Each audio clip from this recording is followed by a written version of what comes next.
The 10 News Weather Authority, always watching and tracking for you from the JES Weather Center.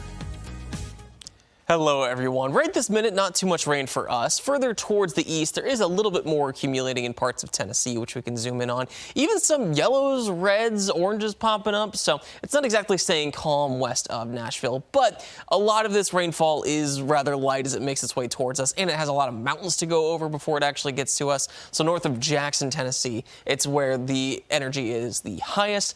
I don't think that's really going to make it our direction anytime soon. In fact, as we get into the late parts of the afternoon and early evening, we stay pretty dry with a couple showers coming here, mostly staying in West Virginia as we get towards 9 p.m. Tomorrow morning is a different story. We'll start off with rainfall right about the time the sun rises. That's going to stay pretty consistent through the morning. Some yellows popping up, but most of our rain, not only through Saturday, but through most of this event, is staying pretty light. So you can get outside if you need to. It's not going to be quite as calm as today.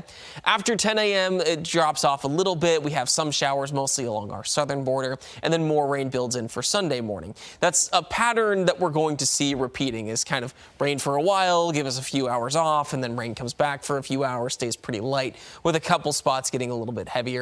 On Sunday, especially around noon, the heavier rain is going to be falling right along our southern border. Now, despite the rainfall and the cloud cover we have today, we're still bringing in warmer air. That puts our temperatures today mostly up into the 60s. And on Saturday, we get even further into the 60s, with Lynchburg almost towards 70. I don't think too many spots actually make it there on Saturday, but not too far off for it being this part of February. A lot of our rain totals stay somewhere between 1 and 2 inches, with the NRV staying on the low end, but south side being where it's going to stack up a little bit more consistently, especially as we get towards Monday and Tuesday and the system moves more gradually towards the north as opposed to the east.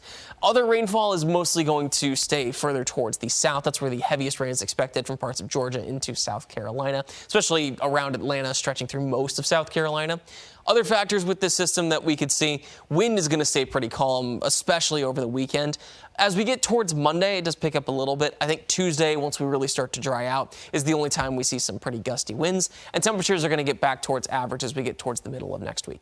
Most of us today are well above that average mark, with Roanoke at 64, Lexington at 63, and our temperatures falling back down into the 40s overnight, holding on to plenty of heat for tomorrow. Roanoke's at 48, and most of us are going to have similar highs and lows for the next couple of days. Both Saturday and Sunday are up towards the 60 mark. We are going to be a little bit cooler on Sunday, but especially bringing in that cooler air on Monday and Tuesday. By the middle of the week, we're back towards average. We dry out, a little bit of wind on Tuesday, but that calms down afterwards, and we stay calm through Friday and Saturday.